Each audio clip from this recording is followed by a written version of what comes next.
എല്ലാവർക്കും നമസ്കാരം. ഇന്ന് നമുക്ക് വളരെ എളുപ്പത്തിൽ ഒരു അടിപൊളി കടലക്കറിയുടെ റെസിപ്പി നോക്കാം. അപ്പോൾ ഈ ഒരു കടലക്കറി എൻ്റെ അമ്മ തയ്യാറാക്കിയ കടലക്കറിയാണ്. അതിനൊരു പ്രത്യേക ടേസ്റ്റാണ്.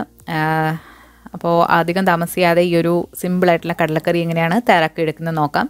ഇതിൽ തേങ്ങയോ തേങ്ങാപ്പാലോ അങ്ങനെയൊന്നുമില്ല. അപ്പോൾ ആർക്ക് വേണമെങ്കിലും തയ്യാറാക്കാം. ബാച്ചിലേഴ്സിനും ഒക്കെ ഈസി ആയിട്ട് തയ്യാറാക്കാൻ പറ്റുന്നതാണ്.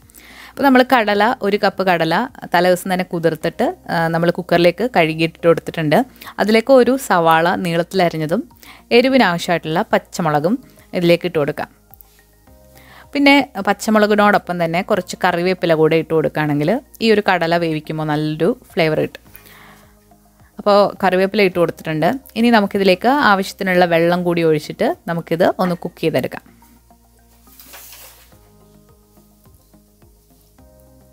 ആവശ്യത്തിനുള്ള ഉപ്പ് കൂടി ഇട്ട് കൊടുക്കാൻ മറക്കരുത്. അപ്പോൾ ഇതൊരു 4-5 വിസിൽ ഒന്ന് മീഡിയം ഹൈ ഫ്ലെയിമിലിട്ട് നമുക്കൊന്ന് അടുപ്പിച്ചെടുക്കാം. ഇപ്പോൾ നമ്മുടെ കടല നന്നായിട്ട് വെന്ത് വന്നിട്ടുണ്ട്. നമ്മൾ ഈ ഉള്ളി ഇങ്ങനെ കടല വേവിക്കുമ്പോൾ ചേർത്ത് കൊടുക്കുകയാണെങ്കിൽ കടലക്കറിക്ക് നല്ലൊരു കൊഴുപ്പും നല്ലൊരു ടേസ്റ്റും കിട്ടും. അപ്പോൾ ഇനി നമുക്ക് കടലക്കറി എങ്ങനെയാണ് തയ്യാറാക്കുന്നതെന്ന് നോക്കാം.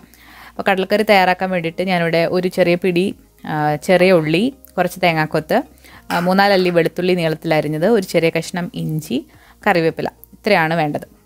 പിന്നെ വേണമെന്നുണ്ടെങ്കിൽ നിങ്ങൾക്ക് ഒരു പകുതി തക്കാളി കൂടി ഇതിലേക്ക് ചേർത്ത് കൊടുക്കാം. അത് നിങ്ങളുടെ ഇഷ്ടമാണ്. തക്കാളി ചേർത്തില്ലെങ്കിലും കുഴപ്പമൊന്നുമില്ല. അപ്പോൾ ഒരു ചട്ടി ചൂടായി വരുമ്പോഴത്തേക്ക് നമ്മളിതിലേക്ക് കുറച്ച് വെളിച്ചെണ്ണ ഒഴിച്ചു കൊടുക്കുക.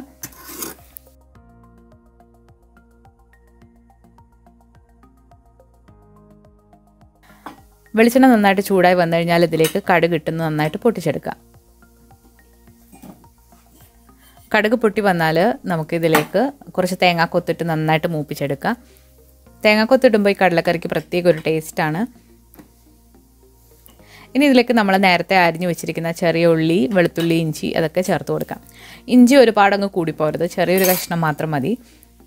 അതുപോലെ തന്നെ വെളുത്തുള്ളിയും ഒരുപാട് കൂടിപ്പോരുത്. ഇതിലേക്ക് ചുവന്നുള്ളിയാണ് ഏറ്റവും കൂടുതൽ ടേസ്റ്റ് കൊടുക്കുന്നത്. അതില്ലാന്നുണ്ടെങ്കിൽ നിങ്ങൾക്ക് സവാളയും ചേർത്ത് കൊടുക്കാം. കുറച്ച് കറിവേപ്പിലയും കൂടി ഇട്ടിട്ട് നന്നായിട്ടൊന്ന് വഴറ്റിയെടുക്കാം.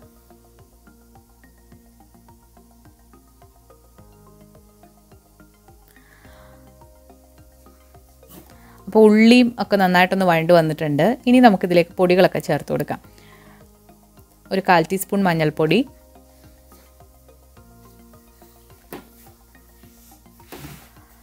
ഒരു ടീസ്പൂൺ മുളക് പൊടി, കാശ്മീരി മുളക് പൊടിയാണ് ഞാൻ ചേർത്തിട്ടുള്ളത്.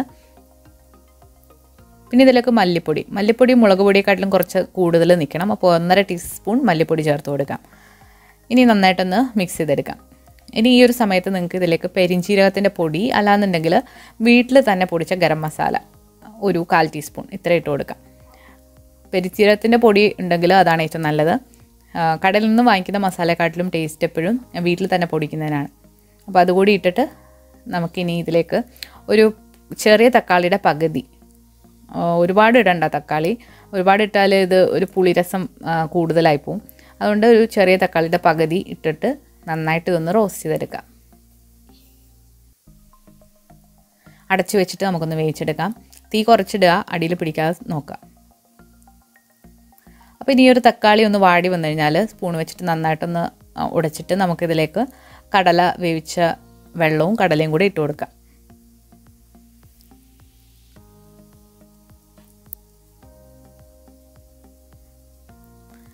അപ്പോൾ കടല വേവിച്ച വെള്ളവും കടലയും കൂടെ നമ്മൾ ഇതിലേക്ക് ഇട്ട് കൊടുക്കുന്നുണ്ട്. ഇനി നന്നായിട്ട് മിക്സ് ചെയ്തിട്ട് ഒന്ന് തിളപ്പിച്ചെടുക്കാം.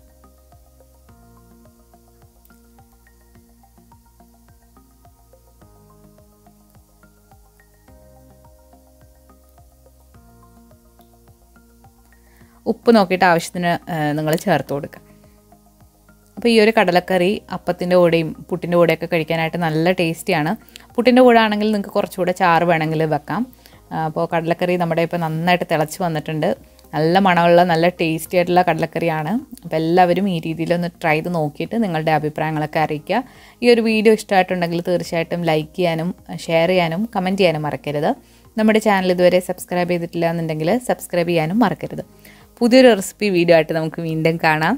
Thank you.